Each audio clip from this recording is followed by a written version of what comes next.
नमस्कार विद्यार्थी मित्रांनो, स्टडी फ्लो अपडेट्समध्ये आपलं पुन्हा एकदा सर्वांचं स्वागत आहे. तर मित्रांनो, CSIRमध्ये CCMB means centre for cellular and molecular biology या अंतर्गत विविध पदांची पदभरती निघाली आहे.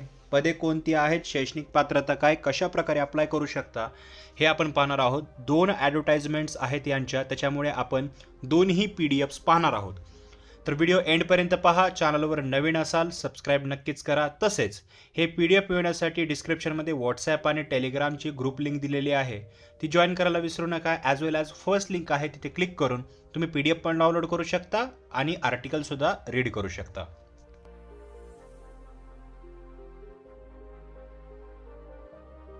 तर बघा, हे फर्स्ट ॲडव्हर्टाइजमेंट आहे. याच्यामध्ये जे स्टार्टिंग डेट ऑफ ॲप्लिकेशन आहे ती आहे 27 जानेवारी 2026 आणि लास्ट डेट आहे 23 फेब्रुवारी 2026 रात्री 12 वाजेपर्यंत तुम्ही ॲप्लाय करू शकता. जे हार्ड कॉपी असेल ॲप्लिकेशनची ती डाउनलोड करण्याची जी तुम्हाला तारीख दिलेली आहे लास्ट, ती आहे 2 मार्च 2026 6 वाजेपर्यंत इव्हनिंगचा टाईम. तर तोपर्यंत तुम्ही हार्ड कॉपी जे आहे रिसिप्ट वगैरे ती ॲप्लिकेशनची डाउनलोड करू शकता. पण मी तुम्हाला सजेस्ट करेल, जर फॉर्म भरला तर इमिडिएटली डाउनलोड करा. तर बघा, याच्यामध्ये कोणतं पद आहे तर टेक्निशियन नावाचं पद आहे. स्केल 2. नंबर ऑफ पोस्ट 50 आहे टोटल. पे मॅट्रिक्स लेवल 2 आहे आणि टोटल जे इमॉल्युमेंट्स म्हणजे जे मानधन आहे ते 39,545 आहे. अपर एज लिमिट जी आहे ती 28 वर्ष आहे. याच्यामध्ये आता हे टेक्निशियनची पदे आहेत सर्व. T01, T02, T03 असे पद जे आहेत ते दिलेले आहेत. जसं आता उदाहरणासाठी पहिलं जे पद आहे टेक्निशियन T01, हे 3 पदं आहेत. एक OBC प्रवर्गासाठी, एक OBC PWD प्रवर्गासाठी आणि एक SC प्रवर्गातील उमेदवारासाठी. याच्यासाठी तुमचं 10वी पास किंवा इक्विलंट एज्युकेशन असणं कंपल्सरी आहे. सब्जेक्ट त्याच्यामध्ये सायन्स विथ मिनिमम 55% मार्क्स किंवा IITचं सर्टिफिकेट असेल तरी चालतं, किंवा नॅशनल किंवा स्टेट ट्रेड सर्टिफिकेट जरी असेल तरी चालतं, किंवा लायब्ररी असिस्टंट केमिकल प्लांटचं सर्टिफिकेट असेल तरी चालते, किंवा तुमचं 10वी किंवा इक्विलंट एज्युकेशन झालं पाहिजे आणि 2 वर्षाचा फुल टाईम एक्सपिरियन्स जरी असेल ॲप्रेंटिस ट्रेनीचा फ्रॉम रिकॉग्नाइज युनिव्हर्सिटी. ट्रेड कोणता, लॅबोरेटरी असिस्टंटचा, केमिकल प्लांट तरीही चालतं. तर एक्सपिरियन्स जे आहे त्याच्यामध्ये मॅन्डेटरी आहे काही ठिकाणी, म्हणजे लॅबोरेटरी असिस्टंटचा तुमच्याकडे सर्टिफिकेट असेल तरी चालतं. जॉब स्पेसिफिकेशन काय आहे, the candidate is required to work in a institutional facility or laboratory as a designated by the in charge or perform any other task as specified by the competent authority. म्हणजे हे जर पद तुम्हाला मिळालं तर तुम्हाला जे इन्स्टिट्यूशनल फॅसिलिटी असते किंवा लॅबोरेटरी असते तिथे जॉब करावं लागेल. तर प्रत्येक इथं जे टेक्निशियनचं T02 पद आहे त्याचं सुद्धा दिलेलं आहे, T03 आहे त्याचं दिलेलं आहे. प्रत्येक प्रवर्गानुसार पदे इथं वितरित करण्यात आलेली आहेत. अशी टोटल 50 पदे आहेत. जर तुम्हाला यासाठी अप्लाय करायचं असेल तर सिंपल तुमचं एज्युकेशन जे आहे ते मला सांगू शकता. त्यानुसार मी तुम्हाला सांगेल की तुम्ही कोणत्या पदासाठी जे आहे ते अप्लाय करू शकता. इथे काही ॲब्रिव्हेशन्स दिलेले आहेत. जसं PWD कॅन्डिडेट जे आहेत त्यांच्यासाठी सुद्धा इथं संधी आहे. तर कोणकोणत्या डिसॅबिलिटीज ज्या आहेत त्या इथं व्हॅलिड आहेत त्याबद्दल इथं दिलेलं आहे.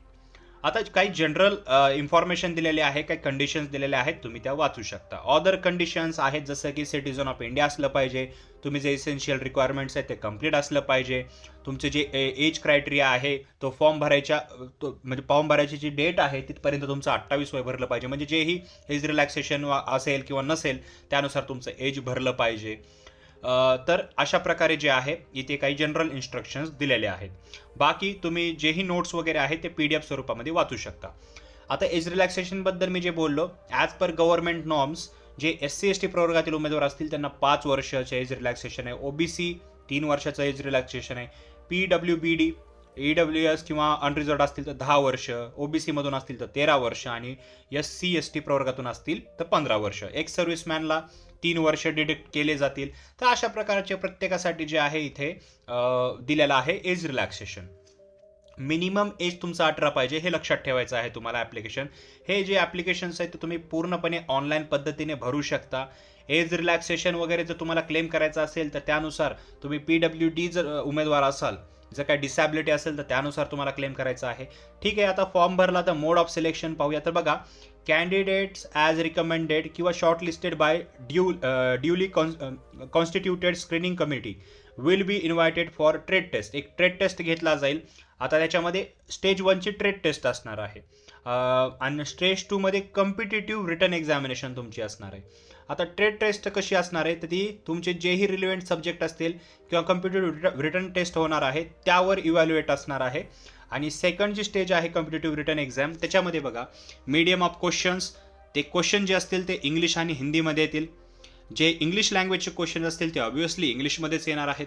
स्टँडर्ड ऑफ एक्झामिनेशन जे आहे ते SSC प्लस ITI किंवा 12वीच्या स्टँडर्डनुसार जे असेल ते एक्झामिनेशन असेल. हे 150 क्वेश्चन तुम्हाला विचारले जातील. टोटल 2.5 तासाचा तुमच्याकडे वेळ असेल. पेपर 1 जे असेल ते अलॉटेड टाईम तुम्ही बघू शकता. मेंटल ॲबिलिटी टेस्ट असेल त्याचे 50 question, maximum 100 mark, 2 mark for every correct question. There will be no negative marking. So असं काळजीची गरज नाही आहे, तुम्ही सर्व क्वेश्चन जे आहे ते अटेम्प्ट करू शकता. पेपर 2 जे असेल जनरल अवेअरनेस, त्याचे 25 क्वेश्चन आणि इंग्लिश लँग्वेज 25 क्वेश्चन. दोन्हीही 75 मार्क आहे. 3 मार्क एव्हरी करेक्ट क्वेश्चनला आणि नेगेटिव्ह मार्किंग नाही आहे. आणि पेपर 3 जे आहे तो 1 तासाचा अलॉट केला जाईल. कन्सर्ट सब्जेक्ट जे रिलेटेड क्वेश्चन असतात 50 क्वेश्चन, 150 मार्क्स, एक क्वेश्चन 3 मार्काला आणि नो नेगेटिव्ह मार्किंग. कशा प्रकारे आता ह्याच्यामध्ये जे आहे ज्यावेळेस तुम्ही पेपर 2 आणि पेपर 3 देताल त्याचे मार्क जे इव्हॅल्युएट केले जातील, फायनल मेरिट लिस्ट येईल आणि त्या बेसिसवर जे आहे तुम्हाला जे आहे याच्यामध्ये सिलेक्शन केलं जाईल.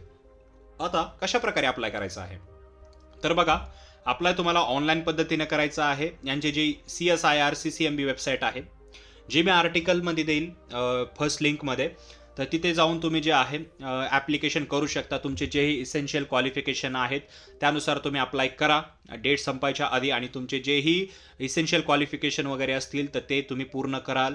तुमचं जर कास्ट सर्टिफिकेट असतील, कास्टमध्ये असेल तर कास्ट सर्टिफिकेट, PWD असेल तर PWD सर्टिफिकेट, सर्व काही तुम्हाला ओरिजिनली इथे अपलोड करायचं आहे आणि त्याची हार्ड कॉपी जी आहे ती डाउनलोड करायची आहे. याची जी फी आहे ती 500 रुपये आहे फॉर जनरल्स आणि SC ST OBC, तसेच SC ST PWBD, तसेच एक्स सर्व्हिसमॅन्स आणि वुमन यांच्यासाठी फी नाही आहे. बाकी अनरिझर्व्ड OBC आणि AWS कॅन्डिडेटसाठी 500 रुपये फी आहे, हे लक्षात ठेवायचं आहे. तर फी स्ट्रक्चर तुम्ही पाहू शकता. स्टेट बँक ऑफ इंडिया तिथं ऑप्शन भेटेल तुम्हाला, तिथून तुम्ही हे जे आहे ऑनलाईन पद्धतीने फी भरू शकता. तर मित्रांनो, अशा प्रकारे हे पहिलं जे आहे ॲडव्हर्टाइजमेंट आहे. आता आपण यानंतर दुसरी जी ॲडव्हर्टाइजमेंट आहे ती पाहणार आहोत.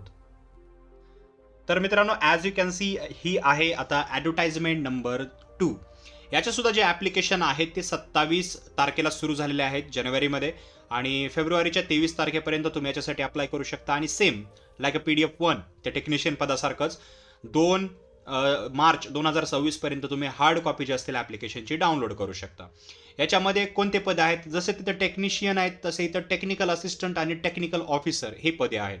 टेक्निकल असिस्टंटची 25 पदे आहेत आणि टेक्निकल ऑफिसरची 5 पदे आहेत.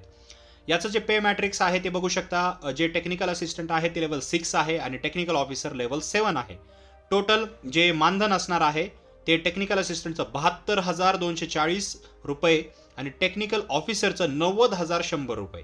अपर एज लिमिट काय आहे तर दोन्हीसाठी वेगवेगळी आहे. टेक्निकल असिस्टंटसाठी 28 वर्ष आणि टेक्निकल ऑफिसरसाठी 30 वर्ष.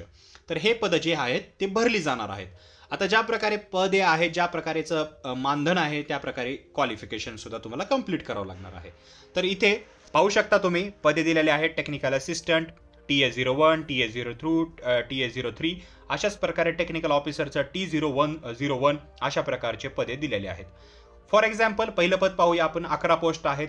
अनरिझर्व्ड 6 आहेत. AWS साठी 1, PWBD साठी 1, SC प्रवर्गातील उमेदवारासाठी 1 आणि ST 2 आणि ST प्रवर्गातील उमेदवारासाठी 1. आता टेक्निकल असिस्टंट या पदासाठी जे आहे इसेन्शियल क्वालिफिकेशन काय लागते फॉर TA01 तर BSc कंप्लीट असलं पाहिजे. पण कशामध्ये, मॉलिक्युलर बायोलॉजी किंवा बायोकेमिस्ट्री किंवा मायक्रोबायोलॉजी किंवा बायोटेक्नॉलॉजी किंवा बायोइन्फॉर्मॅटिक्स किंवा biomedical science with minimum 60% marks. आणि 1 वर्षाचा तुमचा एक्सपिरियन्स असला पाहिजे इन रेलेव्हंट डिसिप्लिन. म्हणजे तुमचे हे फॉलोइंग डिसिप्लिन आहे त्याच्यामधून 1 वर्षाचा तुमच्याकडे एक्सपिरियन्स असला पाहिजे. जॉब स्पेसिफिकेशन काय आहे तर तुम्हाला इन्स्टिट्यूशनल सायंटिफिक फॅक्टरी किंवा लॅबोरेटरीमध्ये काम करावं लागेल. जे तुमचा जे इन्चार्ज असतील किंवा दुसरे जे टास्क असतील ते परफॉर्म करावे लागतील.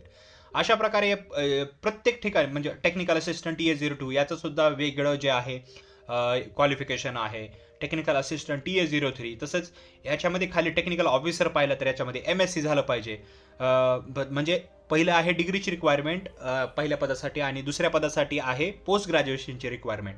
तर तुम्ही तुमचे जेही एज्युकेशन क्वालिफिकेशन आणि एक्सपिरियन्स आहे ते मला सांगू शकता, त्यानुसार मी तुम्हाला गाईड करेल.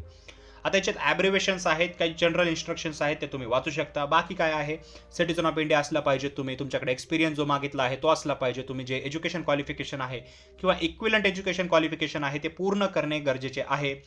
त्याचबरोबर आता ह्याच्यामध्ये जे ॲप्लिकेशन आहे ते तुम्हाला ऑनलाईन पद्धतीने भरायचे आहे. अशा प्रकारची इन्फॉर्मेशन देण्यात आलेली आहे. आता याच्यामध्ये एज रिलॅक्सेशन्स वगैरे दिलेले आहेत का, तर हो. जसं जनरल कॅटेगरीसाठी जे आहे टेक्निकल असिस्टंटचं जे वय मर्यादा आहे ते 28 वर्ष आहे आणि टेक्निकल ऑफिसरची 30 वर्ष आहे. As per government Indian government norms SC/ST प्रवर्गातील उमेदवारांसाठी 5 वर्ष एज रिलॅक्सेशन आहे. OBC प्रवर्गातील उमेदवारांसाठी 3 वर्ष एज रिलॅक्सेशन आहे. PWD कॅन्डिडेटसाठी 10 वर्ष 13 वर्ष ॲज पर दिअर कॅटेगरी अशा प्रकारचं एज रिलॅक्सेशन आहे. तर यानुसार तुम्हाला जे आहे पाहून अप्लाय करायचं आहे. आता याच्यामध्ये एज रिलॅक्सेशन्स वगैरे किंवा जेही पर्सन विथ डिसॅबिलिटीचे नॉर्म्स वगैरे आहेत, कोणते डिसॅबिलिटीज जे आहेत त्या व्हॅलिड आहेत ते तुम्हाला पाहायचं आहे किंवा मला विचारू शकता, मी सांगेन. मोड ऑफ सिलेक्शन कसं असणार आहे तर बघा, जे कॅन्डिडेट्स असतील त्यांना शॉर्टलिस्ट केलं जाईल. एक स्क्रीनिंग कमिटी असेल त्याद्वारे ट्रेड टेस्टसाठी पेपर बी घेतले जातील. पेपर 2 पेपर 3 इव्हॅल्युएट केले जाईल. सिक्युअर तुम्हाला मिनिमम स्कोअर सिक्युअर करायचा आहे आणि फायनल मेरिट लिस्ट त्याच्यानंतर येईल. आता स्टेज 1ची ट्रेड टेस्ट असेल. स्टेज 2ला रिटन एक्झाम असणार आहे. रिटन एक्झाम कशा प्रकारे आहे तर बघा, बोथ क्वेश्चन्स इंग्लिश आणि हिंदीमध्ये येतील. इंग्लिशचे क्वेश्चन इंग्लिशमध्येच येतील ऑब्व्हियसली. स्टँडर्ड ऑफ एक्झामिनेशन काय असेल, तुमचं ग्रॅज्युएशन लेवल किंवा डिप्लोमा लेवलचे जे क्वेश्चन्स आहेत किंवा जेही पोस्ट तुम्ही अप्लाय करत आहात त्या रिलेटेड जे क्वेश्चन्स आहेत ते तुम्हाला विचारले जातील. त्याचबरोबर standard of examination for technical officer same तसंच आहे. पोस्ट ग्रॅज्युएशन किंवा डिप्लोमा किंवा पोस्ट ग्रॅज्युएशन BTech लेवलचे क्वेश्चन तुम्हाला विचारले जातील. टोटल 200 क्वेश्चन असतील. 3 तासाचा तुम्हाला वेळ दिला जाईल. त्याच्यामध्ये पेपर 1 जो असेल तो मेंटल ॲबिलिटी टेस्ट 50 क्वेश्चन असतील. 100 मार्क असतील. 2 मार्क प्रत्येक क्वेश्चनला आणि नो निगेटिव्ह मार्किंग.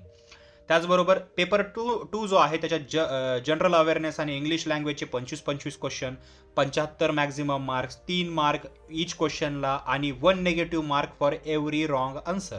पेपर 2 मध्ये जे आहे निगेटिव्ह मार्किंग तुम्हाला दिसेल. तसेच पेपर 3 मध्ये सुद्धा निगेटिव्ह मार्किंग आहे. मॅक्झिमम 300 मार्क आहेत. 100 क्वेश्चन विचारले जातील. एक क्वेश्चन 3 मार्काला असेल आणि कन्सर्न सब्जेक्ट जे बी क्वालिफिकेशन असते पोस्टची त्यानुसार तुम्हाला ह्याचे कन्सर्न्ड विषय जे प्रश्न आहेत ते विचारले जातील. कशा प्रकारे अप्लाय करायचं आहे म्हणजे ह्याच्यानंतर जे आहे ज्यावेळेस परीक्षा होईल त्याच्यानंतर फायनल रिझल्ट लागेल. त्या मेरिट लिस्टनुसार तुमचं सिलेक्शन होईल. कशा प्रकारे अप्लाय करायचं सेम पद्धत आहे. ऑनलाईन साईटवर यायचं आहे. CSIRC-CMB साईटवर याच्यावर तुम्ही जे आहे अप्लाय करू शकता. ॲडव्हर्टाइजमेंट आहे ती तुम्हाला रीड करायची आहे आणि त्यानुसार तुमचे एज्युकेशन क्वालिफिकेशन तुमचं एज सर्व काही पाहून तुम्हाला जे आहे अप्लाय करायचं आहे. याच्यासाठी फी किती आहे फॉर अनरिझर्व्ड OBC EWS कॅन्डिडेट यांच्यासाठी 500 रुपये फी आहे. महिला SC/ST PWD एक्स सर्व्हिसमॅन्स या उमेदवारांसाठी फी नाही आहे. त्याबरोबर फी जी आहे नॉन रिफंडेबल आहे. त्याच्यामुळे फॉर्म भरताना या गोष्टीची काळजी घ्या.